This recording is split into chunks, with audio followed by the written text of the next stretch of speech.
Great Expectations by Charles Dickens. Pip, a young orphan living with his sister and her husband in Kent, is sitting in a cemetery looking at his parents' tombstone. Suddenly, an escaped prisoner appears and orders Pip to bring him food and a file for his leg irons. Pip agrees, but soon after the prisoner is caught. The prisoner protects Pip by saying he stole the items. One day, Pip is taken to Satis' house, widowed Miss Havisham's house. Havisham wears a wedding dress everywhere and has all clocks stopped at the same time. At the house, Pip falls in love with Estella, a pretty girl who does not return his love. He daydreams about one day being wealthy and worthy of her. He hopes Havisham will help him achieve this, but instead, she helps him become a laborer in his family's business. Pip is apprenticed to his brother-in-law Joe, who is the village blacksmith. Pip is unhappy with the work and tries to educate himself with the help of Biddy. At the blacksmith, they work with Orlick, a mean laborer. One night, Orlick attacks Pip's sister, Mrs. Joe, and she becomes mute. From her signals, Pip suspects Orlick is responsible. One day, a lawyer comes to Pip telling him he's received a huge sum of money and he must go to London to begin his education in becoming a gentleman. Pip assumes it's from Havisham so he can marry Estella. In London, Pip befriends Herbert Pocket and Wemmick.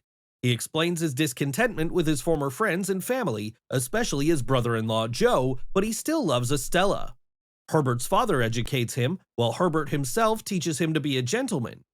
Pip has promised when he receives his fortune to help Herbert, but for the time being, they live wild and free, running up their debts. Orlick is then hired as Havisham's porter, but is promptly fired when Pip reveals his history. Later, Pip receives news of his sister's death. He returns home with grief and sorrow. Years pass until one night, Magwich, the prisoner from earlier, barges into Pip's room. He is the source of Pip's fortune.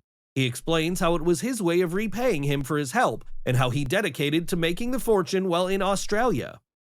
Pip finds out that Magwich needs help escaping London as he is being chased by police and Compeyson, Magwich's former partner.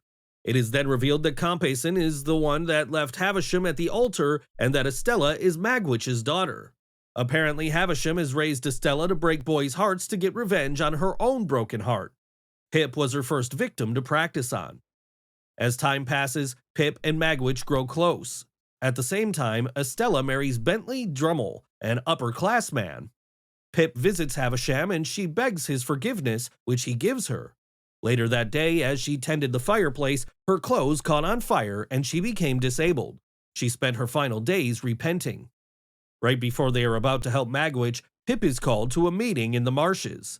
There lies Orlick, who attempts to kill him. Before he is able, Herbert and other friends save him. They hurry back to help Magwich. They sneak him downriver in a boat, but are confronted by police and Compeyson. Magwich and Compeyson fight and Compeyson drowns. Magwich is sentenced to death and believes it is just. He repents and dies in peace.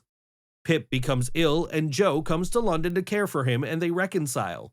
Joe tells him Orlick is in prison for robbery, Havisham has passed, and Biddy taught him how to read. Joe leaves and Pip rushes home to marry Biddy, but she has already married Joe. Saddened, Pip goes abroad with Herbert to work the trades. He returns many years later and finds a widowed Estella at the Satis house. The two get married and live happily ever after. In the end, Pip learns that social status isn't the most important thing in life and gives up trying to impress everyone else, finally realizing his great expectations. Please like and subscribe to support the channel. Your subscribing means a lot and allows us to continue making videos. Thank you.